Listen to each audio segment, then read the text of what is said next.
what's important to remember is this second carbon tax, it's not replacing the current one. It's being layered on top.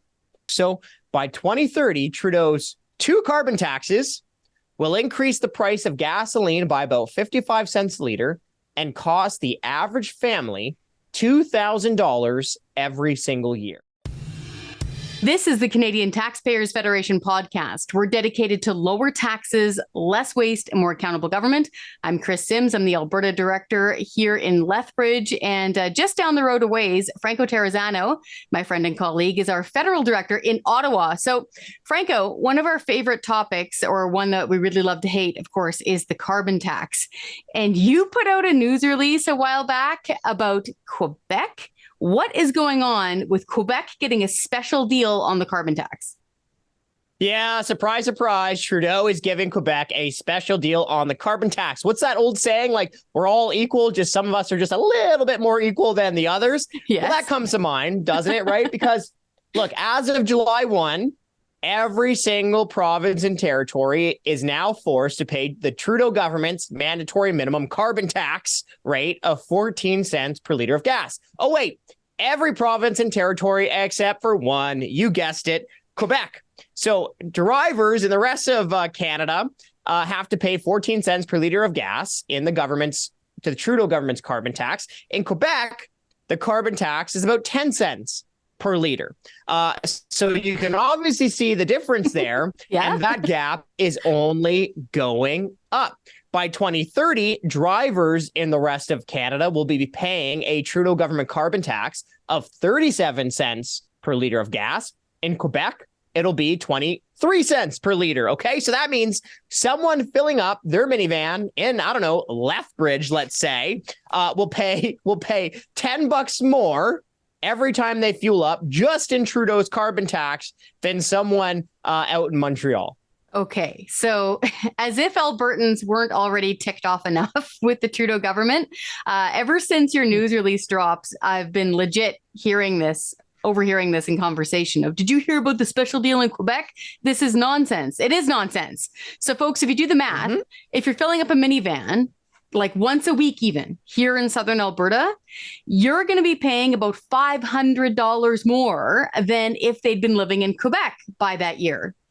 That's gross. So, Franco, when I'm overhearing these conversations, can I tell them why Quebec's getting a special deal? What gives? Well, okay. We've gotten, let's say, two types of pushback, okay, on our claim that Quebec is getting a special deal. The first type of response is, there is no special deal. Franco, like, stop it with the rubes. There is no special deal. Well, that's just plain false, okay? And it's not just us feisty limited tax advocates at the Canadian Taxpayers Federation. Anti-taxers? Do we have that T-shirt yet? We saw that on social media, some coverage, didn't we? But it's not just us, right, saying that Quebec is getting a special deal. The Globe and Mail acknowledges that Quebec is getting preferential treatment. They're paying less in carbon tax, I should say, than the rest of Canada. Also, the French news outlet La Presse also acknowledges that the only province that isn't paying as high as the federal minimum carbon tax rate is Quebec. So it's not just us saying that. But now the second type of pushback we get is, okay, Franco, maybe Quebec is paying less, but the reason they're doing it is because they decided to have their own provincial cap and trade carbon tax scheme. Well, first off, the feds said, quote, committed to ensuring that carbon pricing is in place across Canada at a similar level of stringency, end quote. Okay, so how then is everyone forced to pay 14 cents per liter, but in Quebec, it's 10 cents per liter? Does that sound like a similar level of stringency? Sure doesn't, Okay, but then consider the case of Nova Scotia versus Quebec. Prior to July 1, Nova Scotia had its own provincial cap and trade carbon tax scheme. Yep. Nova Scotia had cut emissions by 36% since 2005. Quebec had cut emissions by 12% since 2005. Didn't matter. The feds came in and said, no, Nova Scotia, you're going to be paying the higher Trudeau carbon tax rate. So that case study of Nova Scotia versus Quebec proves that Trudeau's carbon tax was always about politics, not the environment. This reminds me that say you're a parent and you're a weirdo and you actually have a favorite kid and you give them a lot of preferential treatment and you tell both kids, hey, if you guys do really well in school on your report card, I'll give you an ice cream sundae. So the one kid works his butt off and gets an A, no ice cream sundae for him. But the slacker who pulls in a C plus, because he's your favorite, he's getting the ice cream sundae. It looks about as basic as that. Now, to be clear, we here at the Canadian Taxpayers Federation dislike the carbon tax equally across Canada. No Canadians, should we rate? We're trying to be fair. No Canadians should be paying a carbon tax, period. So Trudeau could make life a little more affordable by scrapping his now 2 carbon taxes, by the way. And hey, you mentioned Nova Scotia, and I loved this element of what you've been doing the last couple of weeks. Speaking of Nova Scotia, you and our colleague, Jay Goldberg, who is our Ontario director, right? Just beauty of a guy. You guys just did a tour of Atlantic Canada about the carbon tax. Little story. I still have family out that way. And one of my family members actually texted me about 3 weeks ago saying, what's this carbon tax thing? I don't like it. So what are people saying in Atlantic Canada about the carbon tax, Franco?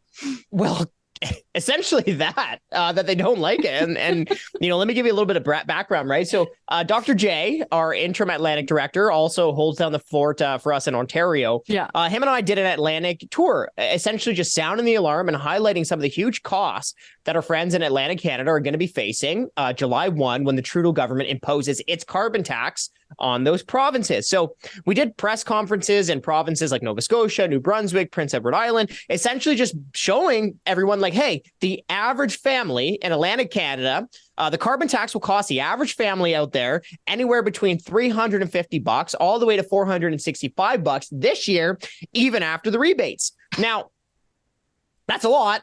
And where we really heard people kind of losing their minds about this was in Nova Scotia.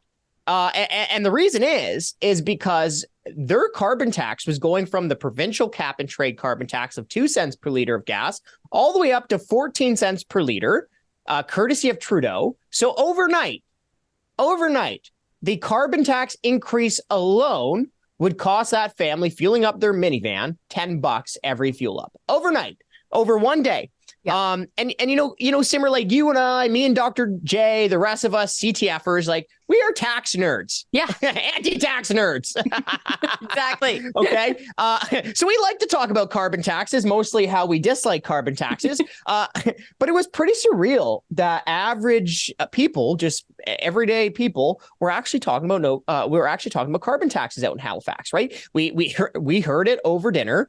Obviously, we heard at the airport when people were going to pick up their rentals, but we heard it constantly. People were talking about the carbon tax hike, which is it's just not something we hear all the time, right? No. But it's clearly breaking through because people are already struggling. And people like, seriously, now that we're already struggling, you're going to hammer us with the single largest carbon tax hike in Canadian history. But not only that, we also are seeing the premiers in the Atlantic provinces push back, okay? All the premiers are actually pushing back against Trudeau's carbon taxes. Even the Liberal premier of Newfoundland and Labrador, Andrew Furey, is pushing back. In fact, the Council of Atlantic Premiers even launched a, quote, fight the federal gas hike campaign. That's just music to our ears, right? Scratch us behind the ears, right? I just love it. I could purr. I really get a kick out of we're the tax nerds and stuff, and we're talking about it all the time, and it breaking through, because it was the same thing with my family member. I felt like I was in that skit. You've probably seen them on YouTube of explain to your family what you do for a living, or get them to explain it to you. And so for her to text saying, what's this carbon tax thing? I was like, really? But no, it's good that it's finally breaking through. Unfortunately, it's for a really bad reason, because now, welcome to the party, pal. As John McClane would say, Atlantic Canadians are going to get screwed just as much as the rest of us, except for Quebec. So it gets worse, though, because Trudeau also hammered the rest of Canada on July 1st with another tax hike. Can you break the bad news to people? Yeah, so happy Canada Day. Your present is a second carbon tax. Isn't that nice? Okay, so Trudeau buried a second carbon tax in fuel regulations, and the fuel regulations require producers to reduce the carbon content of their fuel. If they can't meet Trudeau's requirements, they'll have to buy these credits, essentially pay Trudeau's second carbon tax. But of course, it's not just the big guys, not just big industry that's going to be hit by this. I mean, we have seen countless independent economists say, no. Who's going to pay for this? The costs are going to trickle their way down and hammer people at the pumps every time we go to fuel up, right, with gasoline or diesel.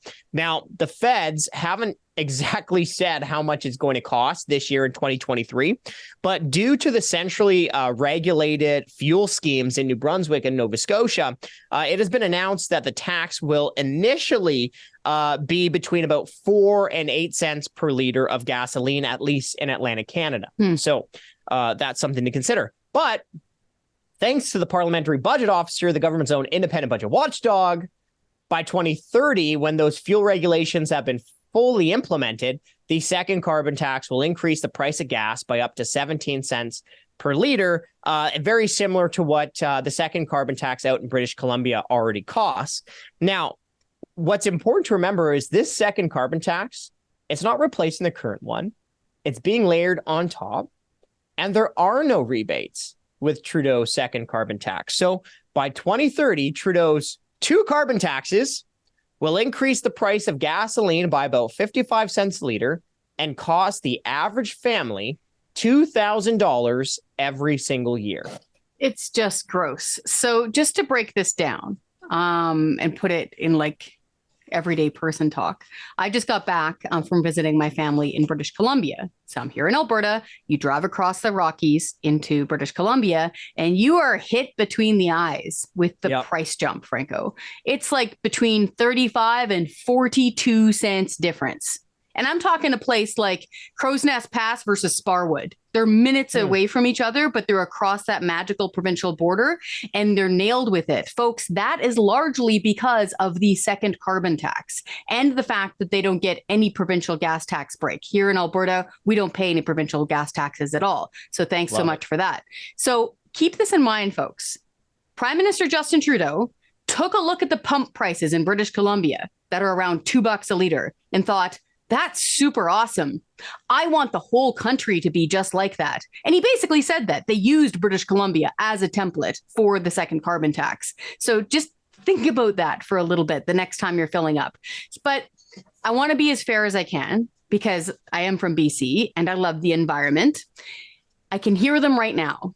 The Trudeau government and its advocates saying something like, Franco, but we love the environment, Franco. How are we supposed to protect the environment if we don't have a price on carbon, if we don't have a carbon tax? Carbon taxes don't do anything for the environment.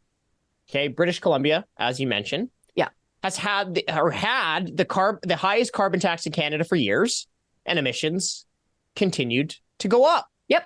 Now, why do carbon taxes not do anything to reduce emissions? Okay, well, let me explain. Fueling up your car with gas, or, heating your home or business with natural gas, or drying grain on the farm with propane, or fueling up that big rig with diesel are necessities for countless Canadians.